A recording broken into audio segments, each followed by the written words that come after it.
Meditate on the great empress. She is red in color and her eyes are full of compassion and holds the noose, the goad, the bow, and the flowery arrow in her hands.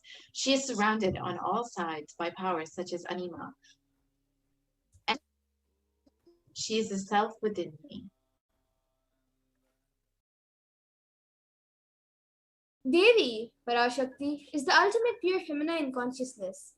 PARASHAKTI is the cosmic mother, and it is in her cosmic womb, which formed the billions and billions of universes, comes out and goes in. It is the source where the Big Bang and black holes go on and on. PARASHAKTI is the source Shakti, the source energy, the source power, from which all of us came, which all of us are in even now, and which all of us are going to merge into.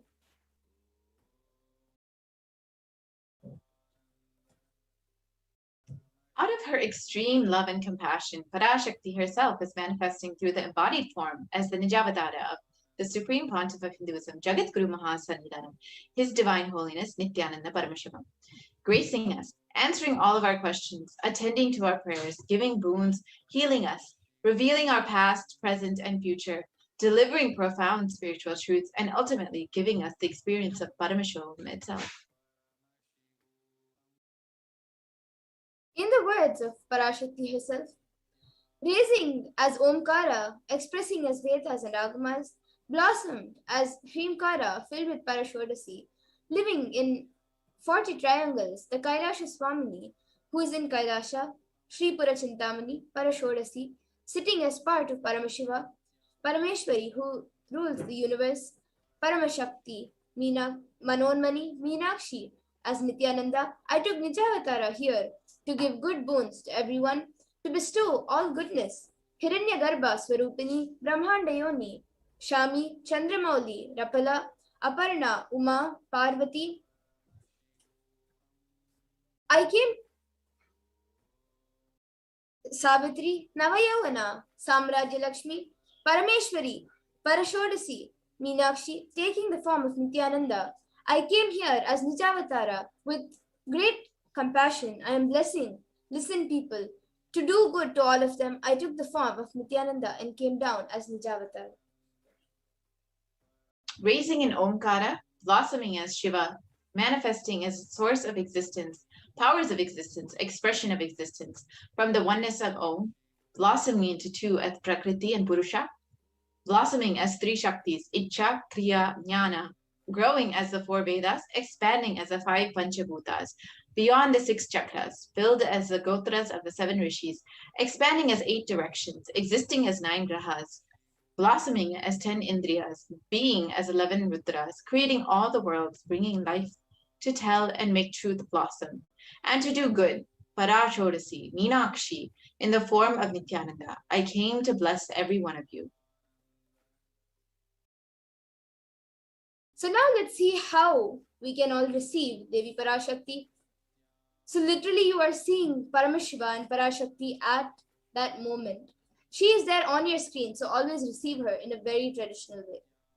Or if you can keep 2 betel leaves, 1 banana, 1 betel nut, and 1 coin in front of the screen and watch Devi. A coin is considered the traditional dakshina in Hindu tradition. It can be the lowest value in India. It can even be 1 paise. And in the US, it can even be a cent. I am not trying to monetize. Keep even 1 cent, it is okay. So for 100 days, if you have darshan, it will add up to $1. In India, even 1 paise is okay. Offer that to Devi. After darshan is over, do namaskar and eat the banana, betel leaf, and betel nut. Take it as prasadam immediately. Collect these coins and send it to the LA temple. This betel leaf, betel nut may look too small, but in a few days, you will see how much it adds to your sentiment that really she is there. You will not take Devi Darshan for granted. Rituals will break your monotonous, unconscious mentality and lifestyle and remind you and raise you to the powerful cognition. It will break your unconscious behavior. So now all of you can see how you can set up your tambulam, the 2 betel leaves, the 1 banana, the 1 betel nut, and the coin. All of this can be arranged in a plate and kept in front of the screen.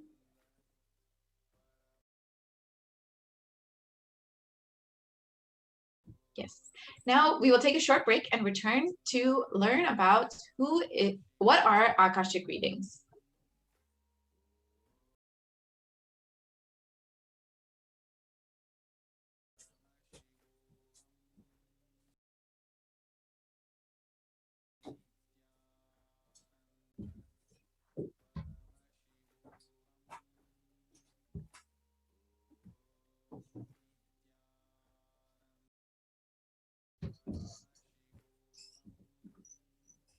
Yes, so let's see what are the Akashic records.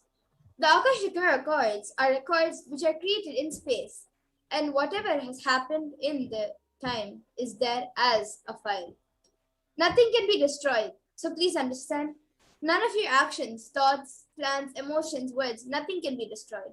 The Akashic records are the cosmic archives of everything happened, happening, and will happen.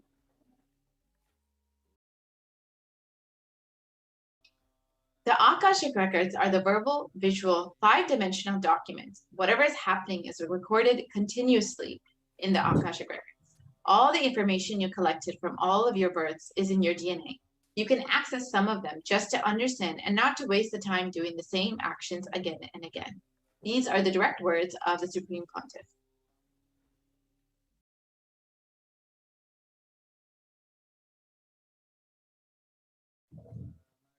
So let's see what is the Akashic reading. The Akashic reading is not a prediction. It is a reading from the cosmic archives. So there is no such thing as past, present, and future beyond space, creation, destruction, which happens simultaneously. In the dimension of time starts the past, present, and future. But in the Akashic records, there is no past, there is no present, and there is no future. That is why what you call as happened, happening, and yet to happen is clearly already recorded in the Akashic records.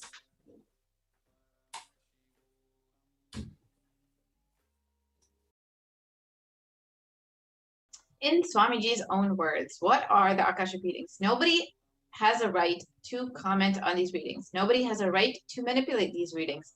Nobody has a right to interpret these readings.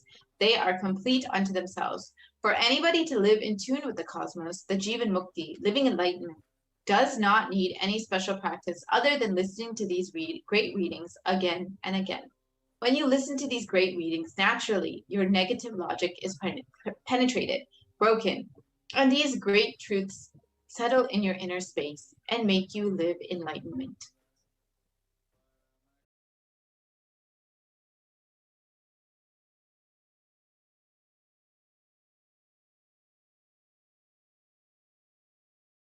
As the avatar of Parameshwar, the Supreme Pontiff of Hinduism has graced humanity with the blessings and darshan in the form of Devi PARASHAKTI, revealing answers to all our questions and to the yearning of seekers as solutions, breakthroughs, and liberating humanity from pain and suffering.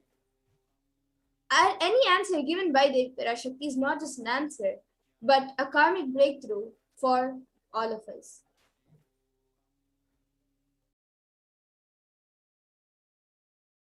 The Shastra Pramana for the power of Akashic reading is from the Vijnana Bhairava Tantra, Dharana 61, Sutra 84. Akasham vimalam pashyan kritva drishtim nirantaram stabdatma takshanad devi bhairavam vapurapnuyat. Bhagavan Parameshiva says, looking at the spotless infinite etheric space, Akasha, beyond the sky and clouds, one should fix one's gaze from the third eye without blinking, continuously, and make the body and inner space steady and motionless. In that very moment, O Devi, one attains the nature and powers of the infinite space, Bhairava.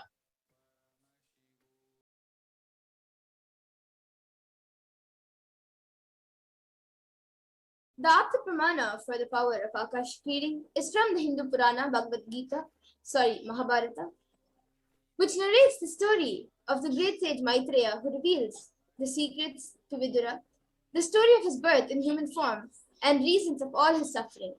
Sage Maitreya accessed the Akashic records and told Vidura that he was not an ordinary man, but was in fact an incarnation of Yamaraja, the Lord of Death. He was to play a part of the so-called Shudra